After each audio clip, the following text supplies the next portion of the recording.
People who love cats are often misunderstood.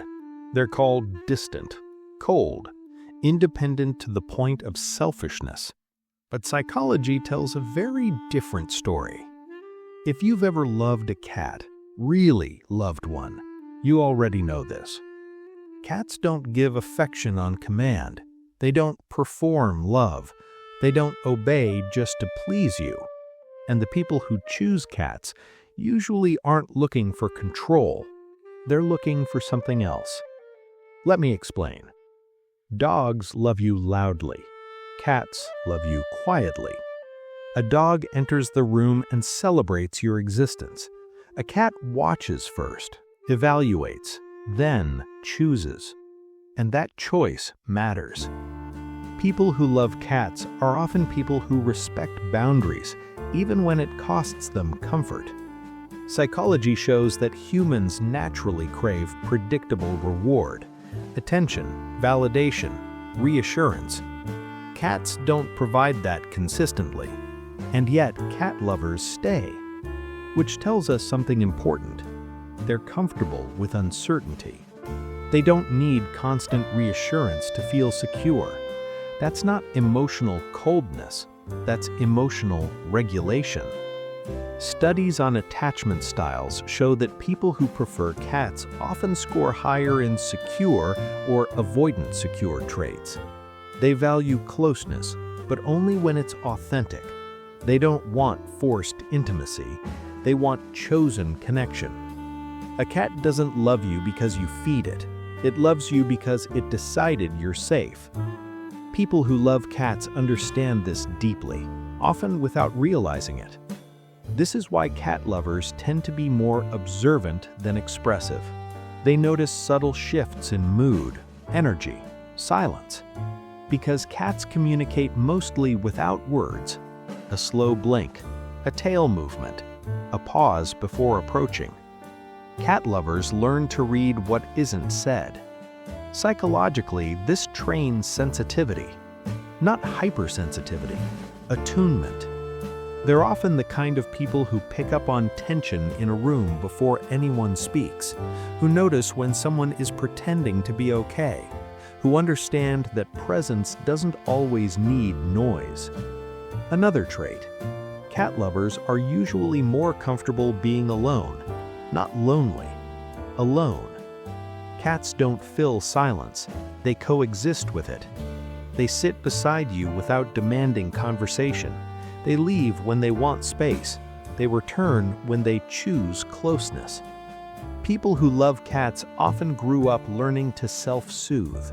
They don't panic in solitude. They don't equate being alone with being abandoned. Research on personality traits shows cat lovers often score higher on introversion, openness to experience, and independence of thought. They tend to think inwardly, reflect, analyze, imagine.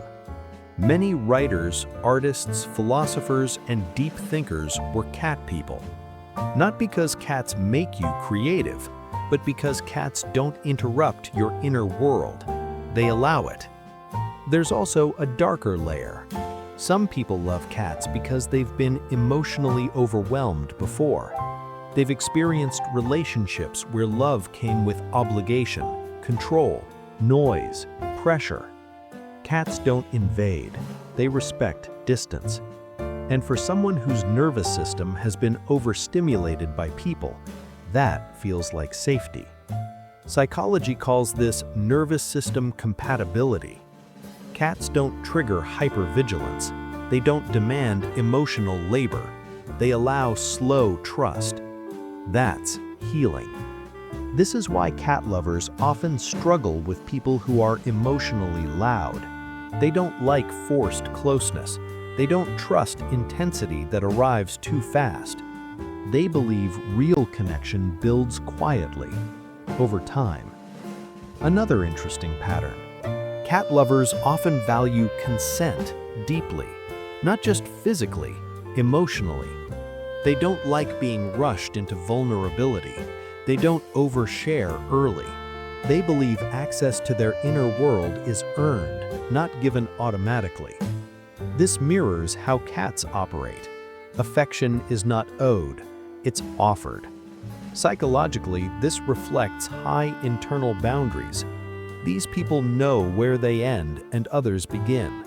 They don't merge easily. They don't lose themselves to please, which is why they're often labeled hard to read. But that's not because there's nothing there. It's because they don't perform their emotions for comfort. They wait for trust. There's also a misconception that cat lovers are less empathetic. Research suggests the opposite. Cat owners often show higher cognitive empathy, the ability to understand another's internal state, even if they express it subtly. They don't rush to fix, they sit with discomfort. They understand that care doesn't always mean action. Sometimes it means space. If you love cats, you probably understand this. You don't chase affection. You let it come. And when it does, it means something. That mindset doesn't just affect pets, it affects relationships. Cat lovers often prefer fewer, deeper connections. They don't need crowds. They need resonance. They're okay being misunderstood by many, as long as they're truly seen by a few. And yes, some cat lovers are guarded, not because they don't feel deeply, but because they feel deeply once. They don't attach casually. They don't trust easily. But when they do, it's loyal, quiet, and lasting. Like a cat choosing to sleep near you. No announcement, no performance, just presence. So if someone loves cats, don't assume they're distant. They may simply value authenticity over noise, boundaries over chaos, choice over obligation. And if you love cats, it might say this about you. You don't need constant validation to know your worth. You don't force connection. You don't fear silence. You respect autonomy, yours and others. You understand that real love doesn't shout. It waits. And when it arrives, it stays.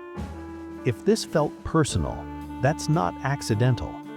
It means you recognize yourself in quiet places. And that's not a weakness. That's depth.